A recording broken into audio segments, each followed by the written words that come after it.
हम लोगों के 11th और 12th स्टैंडर्ड की एनसीईआरटी के डिस्कशन में आज मैं 11th स्टैंडर्ड का जो एक महत्वपूर्ण पुस्तक है भारत का आर्थिक विकास, उसमें 1991 के बाद भारतीय अर्थव्यवस्था पर थोड़ा सा प्रकाश डालूंगा ताकि हमारे 11th स्टैंडर्ड के बच्चे और जो सिविल सर्विस के बिगिनर बच्चे हैं वो समझ सके कि 90 के आते आते भारत की अर्थव्यवस्था में क्या क्या समस्याएं आई, उन समस्याओं के समाधान के लिए कौन सी नई आर्थिक नीति आई, उस आर्थिक नीति के क्या क्या पहलू थे। ये छोटा सा एक टॉपिक, हेल्दी टॉपिक अगर आपको पूरा चाहिएगा तो वो ऑनलाइन क्लासेस में अवेलेबल रहेगा। आप ऑफलाइन क्लासेस में भी उसे स्टडी कर सकते हैं, क्योंकि एक आपके सीबीएसई बोर्ड, यूपी बोर्ड, जहां जहां एनसीईआरटी की किताबें लगी हैं उन बच्चों के लिए बहुत ही महत्वपूर्ण टॉपिक है। तो आज हम बात करेंगे भारतीय अर्थव्यवस्था 1991 की।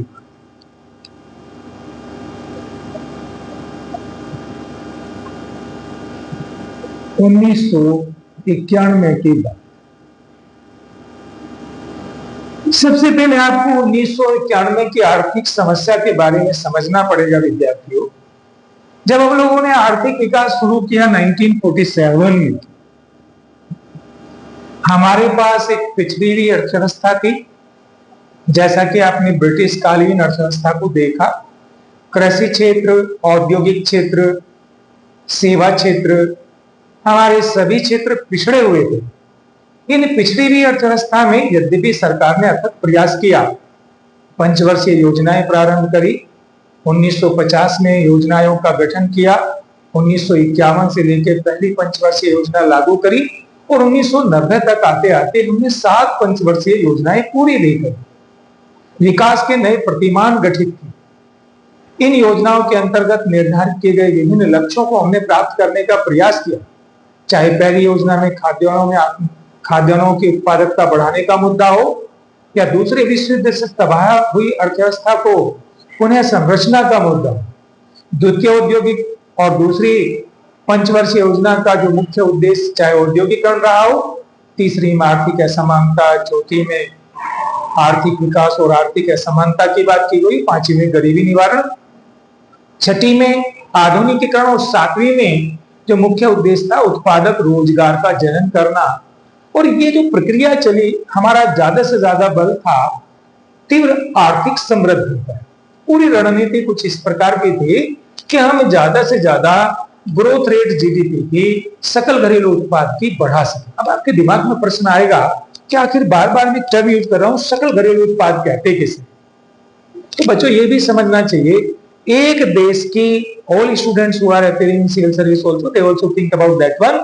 एक देश की जब हम घरेलू सीमाओं की बात करते हैं, जैसे भारत में अगर आप उत्तर में जाओगे तो श्रीनगर, दक्षिण में कन्याकुमारी, पूरब में सिलचर और पश्चिम में पोरबंदर, ये जो हमारा पूरा भारत का भूखंड है, ये हमारी भारत की घरेलू सीमा है। उत्पादन के 5 साधन है: भूमि, श्रम, पूंजी, उद्यम और संगठन। और यदि ये सारे के सारे सक्रिय होते हैं, श्रम सक्रिय होगा, पूंजी का प्रयोग करेगा, तकनीकी का प्रयोग करेगा, उत्पादन करेगा, प्रबंधन उसे मैनेज करेगा, एंटरप्रेन्योर सारी चीजों की व्यवस्था करेगा, तो जो भी एक देश की घरेलू सीमाओं में एक वित्तीय वर्ष में अंतिम उत्पादित कुल वस्तुओं सेवाओं का बाजार भाव पर मूल्य का उपयोग होगा, उसे हम सामान्य रूप में सकल घरेलू उत्पाद या gross domestic product, market price, बाजार कीमत पर क्योंकि गणना की तो बाजार कीमत पर हम कहते हैं। तो मैंने पर चर्चा करी 1947 से जो विकास की प्रक्रिया चली, उसमें धीरे धीरे आते ही अगर आप देखोगे, प्रारंभ में ही हमारा लक्ष्य क्या था कि आर्थिक समृद्धि प्राप्त कर। हमने आत्मनिर्भरता की बात करी, तीसरी पंचवर्षीय योजना में खाद्यान्नों में आत्मनिर्भरता, चौथी योजना में आर्थिक आत्मनिर्भरता की बात करी। इस आत्मनिर्भरता के लिए हमने जो व्यापार की नीति अपनाई, वो बड़े सरल शब्दों में समझोगे तो आपके दिमाग में जाएगा कि हमने ये कोशिश करी हमारे देश में विदेशों से वस्तुओं का आयात तो कम हो और निर्यात ज्यादा हो। अगर हम पूरी तरह से इकोनॉमी को खोल देते, खोलना माने किसी तरह का आयातों को प्रतिबंध ना होना, तो हमारे देश का जो शिशु उद्योग था, औद्योगिक विकास का प्रथम चरण था, वो विश्व के उद्योगों से प्रतिस्पर्धा नहीं कर पाता। इसी वजह से हमने जो अर्थव्यवस्था के बंद मॉडल, यानी जहां हमने विदेशी व्यापार को अपने अनुसार नियमित रूप से संचालित किया, एक ऐसी व्यवस्था अपनाई। और जब हम विदेशी आयातित वस्तुओं को रोकते हैं तो हम बाहरी कर लगाते हैं, ताकि हमारे देश में ज्यादा कर, ज्यादा वस्तुएं ना आ। वो दो तरह के होंगे, प्रशुल्क होंगे या भौतिक मात्रात्मक नियंत्रण होंगे, टैरिफ और क्वांट्स जिसे हम बोलते हैं। परिणाम क्या हुआ? ये जो बंद अर्थव्यवस्था थी, और अर्थव्यवस्था में बहुत सारे संरक्षण भारत सरकार ने दिए। अपने उद्योगों को बढ़ावा देने के लिए सरकार ने आर्थिक सहायता भी दी। अब इसके बड़े नकारात्मक परिणाम आने लगे देश पर। और नकारात्मक परिणाम क्या थे? हमारे घरेलू उद्योगों ने विश्व की प्रतिस्पर्धा से कट गए, और प्रोटेक्टेड मार्केट के अंदर कभी उन्होंने ये कोशिश ही नहीं करी कि अपने उद्योगों की लागत घटा दें। अगर मैं बहुत डायग्रामेटिकली बात करूं, ये औसत लागत होती है बच्चों, एवरेज। अगर प्रतिस्पर्धा होती तो यहां हमारी, अगर हम y अक्ष पर लागत लें, x अक्ष पर उत्पादन लें, हमारी इकोनॉमी प्रोटेक्टेड थी, यानी ज्यादा लागत हम कम उत्पादन करेंगे और लागत ज्यादा भी होगी तो हम ज्यादा कीमत लेंगे। हमारा जो कीमत होगा, सपोज कीमत तो हमने यहाँ पे ओपी लिया और लागत हमारी आ रही है ओसी के बराबर, ये प्रॉफिट मार्जिन होगा, ये बना हुआ था हमारे सभी उद्योगपतियों के लिए, सभी क्षेत्रों के। और उसका दुष्परिणाम क्या हुआ? हमारे उद्योगपतियों ने, हमारी अर्थव्यवस्था में जितने भी क्षेत्र हैं, उन्होंने कभी लागत घटाने का प्रयास नहीं किया। अगर प्रतिस्पर्धा होती तो लागतें हमारी कम होती, उत्पादन ज्यादा होता, तो वस्तुओं की कीमतें अपने आप घट जाती। ऐसा क्यों चलता रहा? क्योंकि सरकार ज्यादा से ज्यादा सब्सिडी देती है, और जब सरकार ज्यादा सब्सिडी देगी, एक तरफ उत्पादन घट रहा है, दूसरी तरफ कीमत बढ़ रही है, सरकार की आर्थिक सहायता बढ़ती है, तो सरकार के खर्चे बढ़ जाते हैं, आय उतनी होती नहीं। तो जब सरकार के खर्चे ज्यादा होंगे और आय कम होगी, अगर मैं उससे बात करूं, आपके E for expenditure, Y for income, अगर सरकारी खर्चे ज्यादा हैं और इनकम कम है, तो इसका जो डिफरेंस होगा वो क्या होगा, उसे भी समझिए। वो होता है आपका फिस्कल डेफिसिट या राजकोषीय घाटा। सरकार के राजकोषीय घाटे अधिक होने का दुष्परिणाम इकोनॉमी पे क्या पड़ेगा? जब भी सरकार का खर्चा ज्यादा, आय कम, और राजकोषीय घाटे में जीडीपी का यदि 1% वृद्धि होती है, तो मुद्रास्फीति यानी कीमतों में होने वाली सतत वृद्धि में 0.7% की ग्रोथ हो जाती है। और जब भी कीमतें बढ़ेंगी, ये समझने वाला पॉइंट, अगर प्राइस बढ़ेंगे तो हमारे निर्यातों के प्राइस भी बढ़ेंगे, और निर्यातों के प्राइस बढ़ने से हमारे निर्यात घट जाएंगे, और साथ ही साथ हमारे आयातों के प्राइस भी बढ़ेंगे। इससे क्या होगा? हमारे आयात बढ़ेंगे। आयात बढ़ रहे थे, निर्यात घट रहे थे।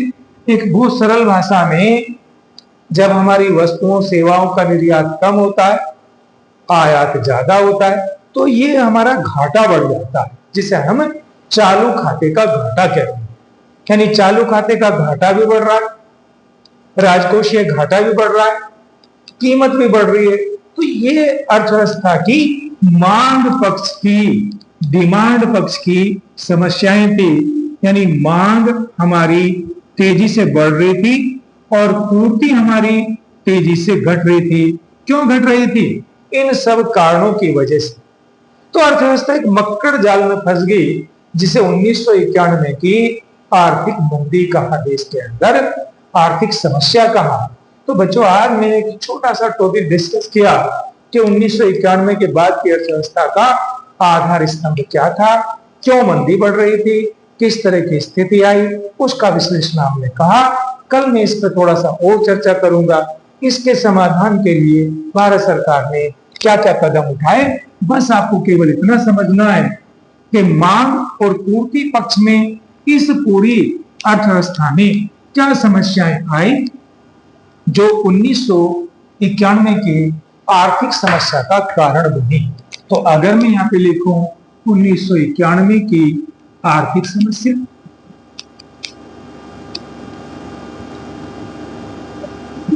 इसके मैं दो आधार स्तंभ आपको बताता हूं, पूर्ति पक्ष और मांग पक्ष। पूर्ति पक्ष में हमारा उत्पादन घट रहा था। मांग पक्ष में तीन समस्याएं पैदा हुई। पहला, मैंने जैसे आपको चर्चा करी, राजकोषीय घाटा बढ़ा। दूसरा, कीमतें बढ़ी, मैं ऐसे बढ़ी लिख देता। तीसरा, चालू खाते का घाटा बढ़ा। चालू खाते का घाटा बढ़ा।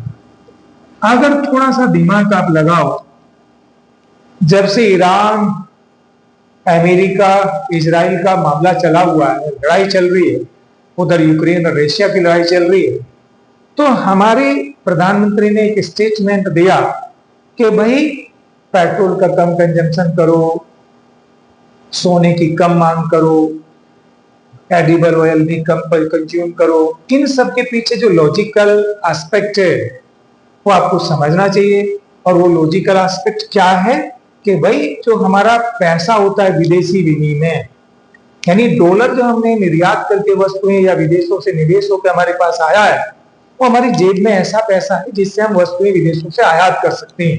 उसे हम कहते हैं विदेशी विनिमय। विदेशी विनिमय, ये विदेशी विनिमय भी तेजी से घट रहा था और घट के 1.1 बिलियन डॉलर रह गया था।